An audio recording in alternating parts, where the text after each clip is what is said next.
करूं? मुझे बहुत चिंता हो रही है। ऐसा तो मैंने भी कभी नहीं देखा।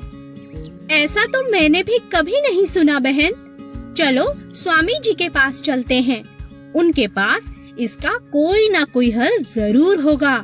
चलो चलते हैं। हाँ, चलो। चिड़िया और कोयल स्वामी जी के पास मिलने पहुँचे। नमस्ते स्वामी जी, आप कैसे हैं? क्या बात है, कैसे आना हुआ? मैं तुम्हारी क्या मदद कर सकता हूँ? चिड़िया सारी बात स्वामी जी को बताती है। अच्छा, तो ये बात है। चलो मैं चल कर देखता हूँ। चिड़िया, कोयल और स्वामी जी घोंसले के पास पहुँचते हैं। अरे ये क्या? ये कोई अंडा नहीं है। तुम्हें अपने अंडे को पहचानने में जरूर कोई भूल हुई है। मुझे लगता है यह एक खिलौना है। मैंने कई बार गांव के बच्चों को इससे खेलते हुए देखा है।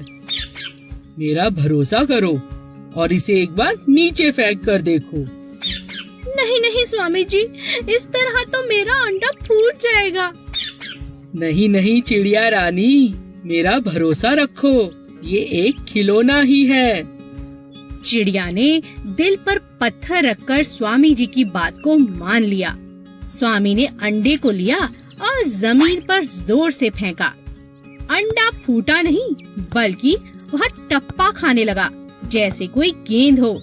सच में वो एक खिलौना, एक गेंद ही थी।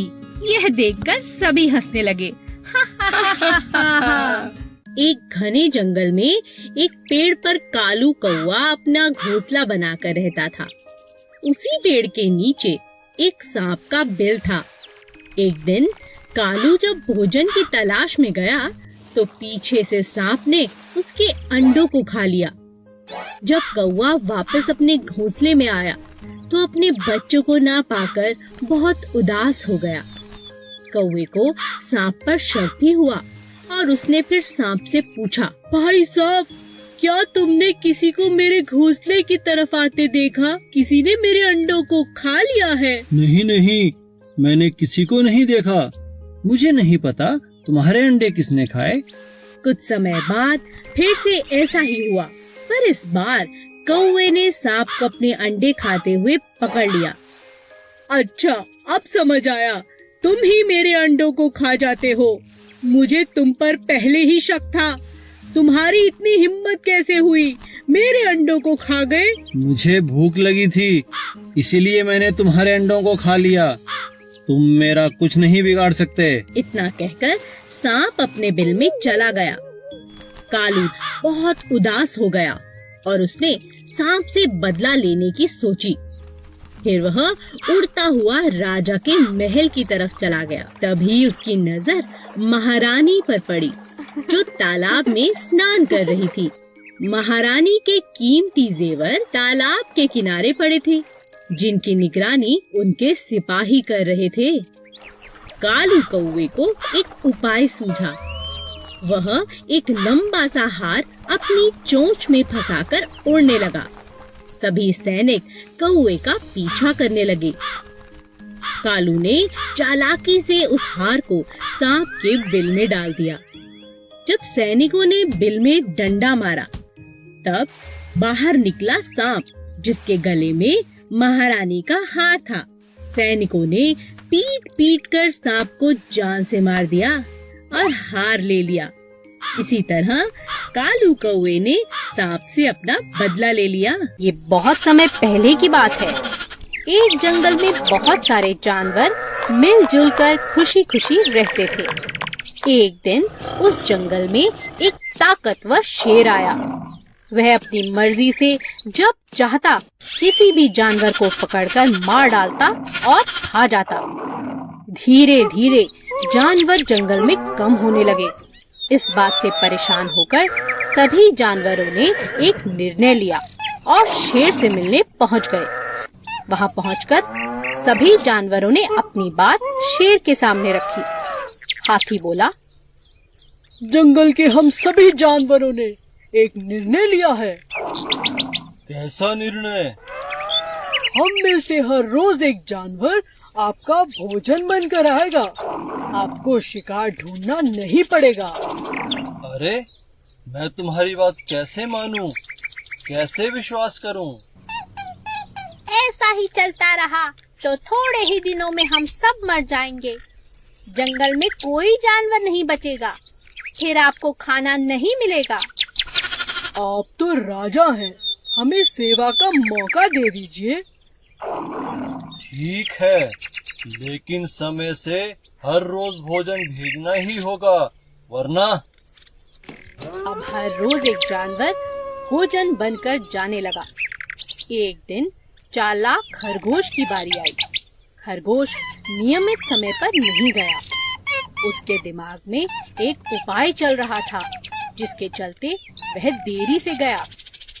जब वह वहां पहुंचा, शेर बहुत गुस्से में था। इतनी देर कैसे हो गई? तुम तो बहुत छोटे हो। तुम्हें खाने से तो मेरी भूख भी नहीं मिटेगी। मेरे साथ एक और जानवर भी आया था राजा जी, लेकिन उसे रास्ते में एक और शेर ने खा लिया। इस जंगल में मुझसे बलवान शेर? मुझे दिखाओ, किसने मेरे भोजन पर अपना अधिकार किया? महाराज, मैं आपको वहाँ ले चलता हूँ, चलिए। खरगोश शेर को जंगल में कुएं के पास ले गया। महाराज, वो शेर इसी कुएं के अंदर छिपा है। शेर ने उस कुएं में झांका। वहाँ उसे अपना ही प्रतिबिंब दिखा। शेर दूसरे शेर को मारने के लिए कुएं में कूद गया। कुएं से बाहर ना निकल पाने के कारण बेचारा शेर वहीं मर गया। अब सभी जानवर खरगोश की तारीफ करते नहीं थक रहे थे। खरगोश की चतुराई से सभी जानवरों की जान बच गई थी और वे सभी जानवर जंगल में खुशी खुशी रहने लगे। एक गांव में राजू नाम का लड़का रहता था। वो रंग बिरंगी सुंदर सुंदर टोपियां बनाया करता था और उन्हें बाजार में जाकर बेच देता था। उसकी सुंदर सुंदर टोपियां सभी को बहुत अच्छी लगती थीं। एक दिन राजू जब टोपियां बेचने बाजार जाने लगा, रास्ते में उसे बहुत तेज भूख लगी, तो वह खाना खाने के लिए एक घने आम के पेड़ की छांव में बैठ गया। बड़ी तेज धूप है, क्यों ना थोड़ी देर इस पेड़ के नीचे बैठकर आराम कर लेता हूँ और खाना भी खा लेता हूँ। थका हारा राजू पेड़ के नीचे आराम करने लगा। उसी घने पेड़ के ऊपर बहुत सारे बंदरों की टोली थी, जो बहुत शैतान थे। जब बंदरों ने देखा राजू टोपी वाले की आंख लग गई है और वह सो गया है, तभी सारे शैतान बंदर पेड़ से नीचे उतरकर टोपियों के साथ खेलने लगे। बेचारा राजू इस बात से अनजान था और आराम से सो रहा था। तभी वहां से एक और व्यापारी निकला जो कपड़े बेचता था। वह बंदरों को देखकर समझ गया कि जरूर दाल में कुछ काला है। थोड़ी और पास आने पर उसने राजू टोपी वाले को सोते देखा और उसे उठाने लगा। अरे ओ टोपी वाले, भैया जल्दी उठो, देखो बंदर तुम्हारी सारी टोपियां ले जा रहे हैं, जल्दी उठो जल्दी उठो। क्या? अरे अरे अरे मेरी टोपी! भाई तुम ही कुछ मदद करो ना। व्यापारी बहुत होशियार था। उसने राजू की मदद करने की सोची। अचानक व्यापारी ने जोर जोर से हंसना शुरू कर दिया। सभी बंदरों का ध्यान व्यापारी की तरफ चला गया और वे सब जोर जोर से हंसने लगे। व्यापारी समझ गया कि बंदर उसकी नकल कर रहे हैं। तभी व्यापारी ने अपनी और राजू की टोपी जमीन पर फेंक दी। सभी बंदरों ने वैसा ही किया जैसा व्यापारी ने किया था। एक दूसरे की टोपी उतारकर जमीन पर फेंक दी और इस तरह टोपी वाले राजू को अपनी सारी टोपियां वापस मिल गईं और बंदर व्यापारी के साथ जोर जोर से हंसने लगे। 2 बकरियां। एक बार की बात है, रतन नाम का एक चरवाहा अपनी बकरियों को नदी किनारे घास